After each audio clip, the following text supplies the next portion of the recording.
Hey guys! Today is gonna be like a super smorgasbord of videos. Have you guys ever seen, what's that movie with the spider and the pig?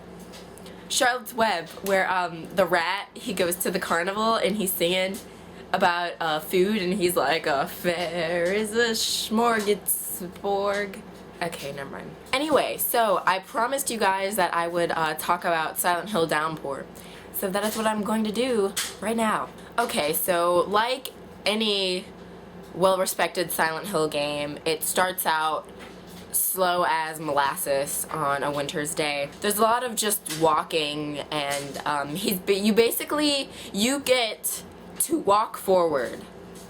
Like, that's the insane amount of action that you get within like the first 10 minutes of the game is walking forward. Not even running, you get to walk forward while the beginning credits are rolling. Which is a creative little idea, but I was just kind of sitting there like, you know, you could start the game anytime, you know. But anyway, so Murphy, he's kind of hot.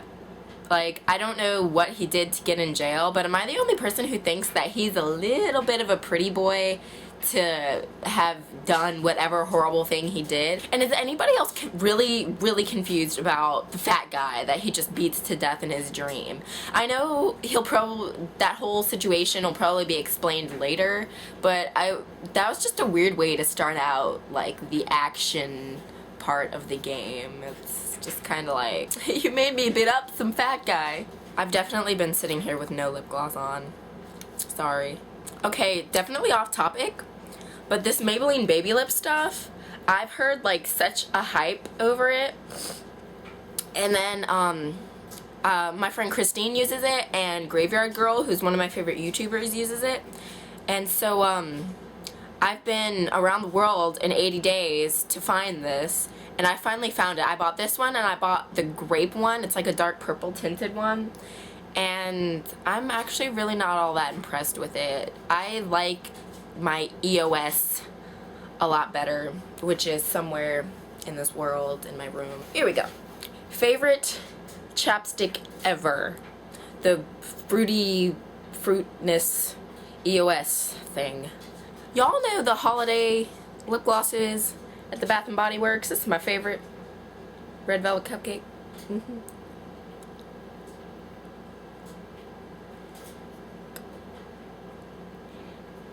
It actually tastes like red velvet cupcakes, and it's not like it tastes like red velvet cupcake for a second and then it gets all nasty tasting. It tastes like red velvet cupcake like the whole time it's on your smackers. Anyway, it takes you a while to get to your first actual monster fight, and there's all new monsters in this game, and there are these, sorry, my cat just like crept into the room and all I saw was like Fuzzy Tail like just squirming like that across my floor, and it scared the crap out of me. Even talking about Silent Hill makes me paranoid. Anyway, so there's these screamers, and yeah, you can't really kill them, but you can like knock the shit out of them, and then they fall and they don't get up for a while. But as far as I've gotten in the game, they only stay in the area where you found them. Like when you first fight one of the other inmates that was part of the bus crash. Oh, by the way, this bus crash is like in the corner beating up this lady, and then Murphy goes to pull him off of her, and it turns out it's a screamer. And so you fight her in the room, but you can leave the room and she won't follow you. But then there's the screamers in the town that will follow you. It's actually pretty funny. I was playing with my boyfriend, and he was like freaking out because he'd never played a Silent Hill game before in his life. And so he's running away from her, and he goes up to this like little building where there's bedrooms, and there's this button now where you can like turn your head and see what's behind you. It's pretty funny.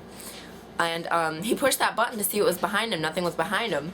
And then we sat there, and he asked me something. I forget what he said, but it took a second. And then he went inside the room, the bedroom, and apparently the screamer had been right behind him, because as soon as he got into the room, he turned around to look, and the screamer was like right there. It scared the crap out of us. We literally screamed like little girls. But that's one of the fun parts about Silent Hill, is screaming like a little girl and embarrassing yourself in front of your household. And like any other Silent Hill game, it's very difficult to play without a walkthrough, but I'm gonna try. Oh, look, the cat just, oh, you see? Isn't that creepy to just like see in your periph wandering around on your floor? Fluffy wants to be a YouTube star as well.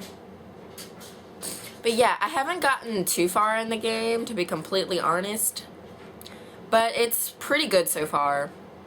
Not gonna lie, Homecoming, it'll be hard for any Silent Hill to beat Homecoming, at least for me. Well, Homecoming and The Room. Homecoming and The Room are my favorite Silent Hill games. They're the best, in my opinion. And Downpour has nothing on them, but I do enjoy playing Downpour more than I enjoy playing Silent Hill 2.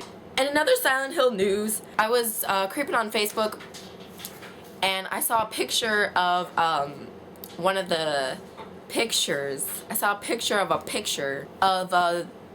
some of the actors in the new Silent Hill movie, and apparently Heather is going to be in the new Silent Hill movie, so I'm pretty excited about that.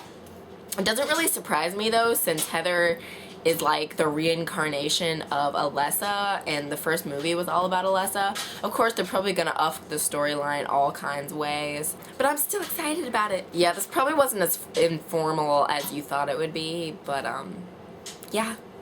I never promised you that this would be something legit. But yeah, play the damn game, and I'll update if anything comes along in the game that is worth updating on, because right now it's just a bunch of running around aimlessly with nothing too exciting taking place. But I am biased for my Silent Hill games, so I'm gonna finish it anyway. Well, thanks for watching my Silent Hill video, and I'll talk to you guys later.